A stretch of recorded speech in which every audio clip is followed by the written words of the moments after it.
लाडक्या बहिणीचे नेमके पैसे कधी? आदिती तटकरे यांनी यासंबंधी वक्तव्य केल्यानं महिलांची उत्सुकता आणखीनच वाढली. सरकारचे हे पैसे नेमके खात्याला कधी येणार याबाबत आता सामान्य माणसांमध्ये चर्चा होताना दिसत आहे. लाडक्या बहिणीच्या खात्याला सरकारने 3,000 रुपये जमा केलेले आहेत जानेवारी महिन्यामध्ये. मात्र बऱ्याच बहिणींचा असा भ्रम झाला असेल की बातम्यांच्या माध्यमातून तर 3,000 रुपये जमा झाल्याचं आम्ही सांगत आहोत, मात्र प्रत्यक्षात आमच्या खात्याला मेसेज आला ना, खाते चेक केले असता 3,000 रुपये दिसून आले नाहीत. ई-केवायसी प्रक्रिया ही पूर्ण झालेली आहे आणि अशातच मग पैसे का आले नाहीत किंवा पैसे का येत नाहीत याबद्दल अनेक बहिणींच्या मनामध्ये संभ्रम निर्माण झाला असेल, की एकीकडे बातम्यांच्या माध्यमातून सांगितलं जातं की लाडक्या बहिणींच्या खात्याला पैसे जमा झालेले आहेत आणि मग जमा का झालेले नाही, तर तुमचे पैसे नेमके कुठे आहेत, कसे आहेत, नेमकी याबाबतची सत्यता काय आहे, याचीच माहिती तुम्हाला मी लाईव्ह माहिती या ठिकाणी दाखवणार आहे. तेव्हा पुढच्या 2 मिनिटासाठी हा व्हिडिओ स्किप करू नका. तर हे बघा, तुम्हाला या ठिकाणी लाईव्ह स्क्रीन ओपन केलेला आहे आपण आणि या ठिकाणी हा जो पहिली बातमी आहे, तर बहिणींना झेंडा वंदन हप्ता 24 जानेवारी 19वा हप्ता प्लस 20वा हप्ता असे एकूण 3 हप्ते 3,000 रुपये आलेले आहेत. अशा प्रकारचं हे थंबनेल या ठिकाणी आहे. दुसरीकडे त्या बातमीचं जे काही टायटल आहे, तर 12 जिल्ह्यात 3,000 रुपये बँकेत जमा, दुप्पट पैसे जमा झाल्याचं या बातमीमध्ये सांगितलेलं आहे. दुसरी बातमी जी आहे ही एका दिवसाच्या आधी, म्हणजे ही 2 तासाच्या आधीची आहे आणि ही एका दिवसाच्या आधीची जी बातमी आहे. तर 12 जिल्ह्यामध्ये 24 जानेवारी, म्हणजे आजची 24 जानेवारीची तारीख आहे. हा व्हिडिओ बनवत असताना 25 जानेवारीला हा व्हिडिओ प्रसिद्ध होईल आणि तेव्हा 3,000 रुपये बँकेत जमा, दुप्पट पैसे, तेच शीर्षक आहे आणि तीच थंबनेल सुद्धा आहे. या ठिकाणी सुद्धा ही 24 जानेवारीची याच चॅनलची बातमी आहे. जानेवारीचा 19वा हप्ता 1,500 रुपये, 12 जिल्ह्यामध्ये 3,000 रुपये, दुप्पट पैसे. इथं सुद्धा 12 जिल्ह्यामध्ये 3,000 रुपये जमा, दुप्पट पैसे. आणि हे जर यांच्या जर संख्या बघितल्या तर तुम्हाला लाईव्ह दिसत आहे की आतापर्यंत जवळपास 5,000, 43,000, 12,000, 23,000, 9,500, 1,77,000, जवळपास या 2 दिवसामध्ये एवढ्या लाखो लोकांनी हे व्हिडिओ बघितलेले आहेत. आणि याच्यामधली जर सत्य माहिती जाणून घेण्याचा प्रयत्न केला तर असे शेकड्यानं चॅनल आहेत आणि हे शेकड्यानं चॅनल ह्या अशा प्रकारच्या बातम्या देत आहेत. अगर आपको आता सरकारी नौकरी चाहिए तो अभी सीखो ऐप डाउनलोड करो। डाउनलोड नाउ ही एक जाहिरात बोगस आहे.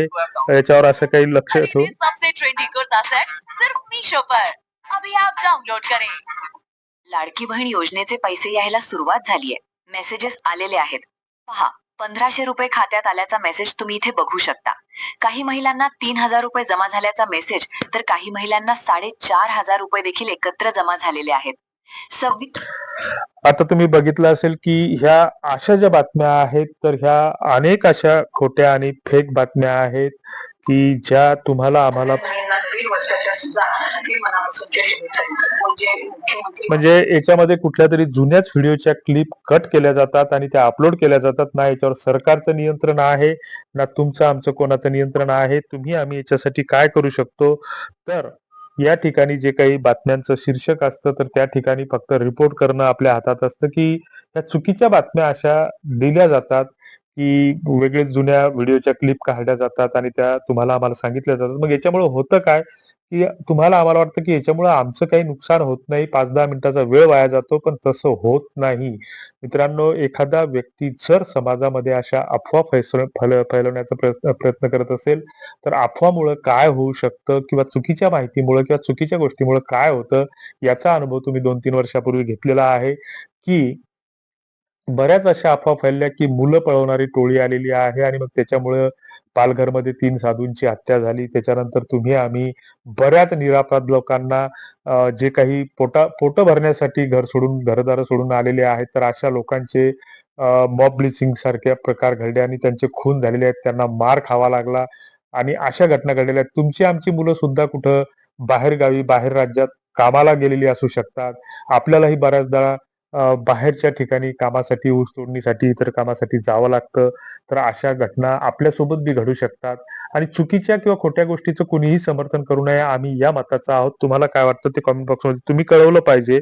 परंतु मग होतं काय, या गोष्टीचे परिणाम कसे होतात, की मग या लोकांची अशीच मग धाडस वाढतं आणि मग होतं काय, की हे धाडस वाढीला लागलेलं असताना मग हे काय करतात, त्याच्याही पुढे आणखीन पैसे कमावण्याच्या नादात, की how to make English sentence, Marathi बोधकथा या नावाखाली व्हिडिओचं शीर्षक टाकतात आणि त्याच्या खाली मग मामीनं मामाला उसाच्या फळात कसं नेलं, अमकं कसं मारलं, काका आज एकटेच घरी होते आणि मग अशा तशा असली स्टोऱ्या छापतात आणि तुमची आमची 8व्या-10व्या वर्गातली जी काही मुलं आहेत, तर ती मुलं अभ्यासाच्या नावाखाली मोबाईल वापरत असतात आणि मोबाईल वापरत असताना त्यांच्या समोर जर बोधकथा टाईप केल्याच्या नंतर जर असे व्हिडिओ आले आणि ती जर त्या वयामध्ये बहकत असतील, पळून जात असतील मुलं-मुली, तर ह्या गोष्टी कुठेतरी समाजासाठी घातक आहेत, विचित्र आहेत.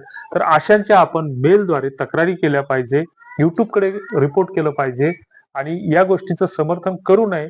मग समर्थन करायचं की नाही करायचं त्याबाबत तुम्ही कमेंट बॉक्समध्ये नक्की कळवलं पाहिजे. धन्यवाद.